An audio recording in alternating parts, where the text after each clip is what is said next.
Part 4. You will hear part of a lecture on cities of the future.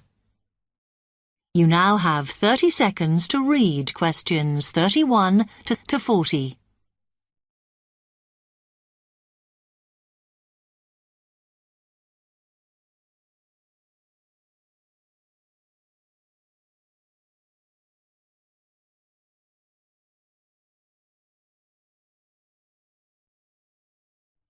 OK, we've been looking at how societies will develop in the future and at the increase in the size of cities. So I want to talk to you today about the key considerations in these cities of the future. There are 3 key elements I want to look at, and these are the new features they will have, issues of size, and the main problems to be considered. First of all, individual transportation will be a big factor in these new megacities as public transport becomes unmanageable. There'll be a huge rise in the use of segways, which are personal transporters like motorized scooters. As a result, and partly also to reduce pollution, roads will be altered so that they are narrower and will take up less of a city's space than they do currently. Naturally, this is a major change to the infrastructure, and something that may hinder it is the huge amount of investment it will require. The next thing is, what is going to happen to the commercial areas? We do not want these to become even larger concrete jungles than they are at present, so we have to look at design. And current designs for city development include building gardens on the roofs of these buildings to make a more pleasant environment for workers. And you may think that these areas will expand to cope with increased commercial activity. In fact, the prediction is that they will cover 1/5 of the area that they do at present as we build upwards. The exception to this is shopping centres, which we predict will expand with more and more temperature-controlled malls.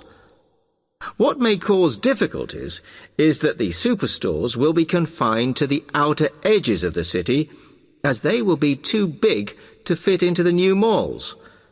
Then, of course, there are the residential areas, and these will undergo their own changes. One particular development will be houses which are built from glass, as innovations in this material allow it to provide light without causing problems with temperature inside a building. The residential areas will not be allowed to expand without limit, as happens in some areas at present, and their size will be restricted to a population of 15,000. One issue, which has yet to be resolved, and I'm not sure it ever will be, is how we manage to house older residents. They will be increasing in numbers as time goes on. Finally, how will these cities live? We know we have limited energy sources, so what will we do? Well, something currently in development, which will be a feature, is that waste is going to become an energy source. For example, to provide gas in homes.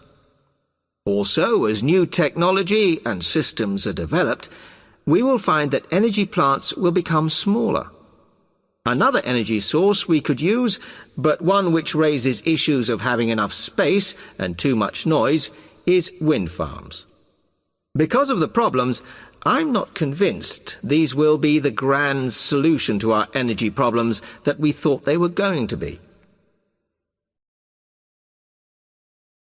Now, moving on to looking at the social aspect of cities, we need to look at housing and how people will live. Cities currently have flats in the centre, populated by single people and wealthier residents, and families tend to move to the outskirts. In the future, the centre of cities will see a dramatic change. We will see many more examples of cooperative buildings. This is where people join together to form a company that owns the building they live in. And despite continuing shortages, there will also be a rise in the provision of retirement homes in city centres, so that the elderly can have easy access to hospitals and shops.